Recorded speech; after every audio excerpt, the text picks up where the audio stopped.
Let me clue you in on a little secret. The way to make small spaces look even bigger and taller is to focus on your ceiling. Now, I do have some other mind tricks of the eye, like painting your ceilings with one consecutive color, but right here I am mounting my shower curtain rod from the ceiling itself. You can also make this runner friendly. Don't be scared. I did this in a previous apartment, but I'm gonna get to that later. Starting your shower curtain from the ceiling, make sure that your eyes look all the way up, taking full advantage of all of the real estate that you have in this space. I spray painted these IKEA ceiling tracks to the same color as my wall and manually cut them down to the size of my shower. I did a double layer so that way I could have the shower curtain liner as well as the actual curtain. It can bring you to another issue as how do you find shower curtains that are this long and actually look good? Well, see, the issue is they don't actually make them.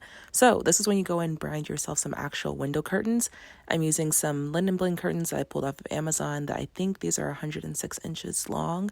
And after I mounted those just like I would in front of a window, you really can't tell the difference. Fortunately, I do have a light inside my shower, but just in case you don't, make sure you're using a light filtering curtain instead of a room darkening curtain or a blackout curtain unless you like showering in the dark.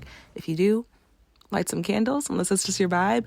Otherwise, be sure that you're letting that actual light pour through. I picked these curtains after getting inspired by my wallpaper, which led as a design director for my bathroom. But back to rentals. What you want to do is use a tension rod and mount it at the fullest height that you can, so that way you can still take full advantage of using an actual curtain. In this case, I messed up and used a room darkening curtain, so I had to go ahead and cut all of that out.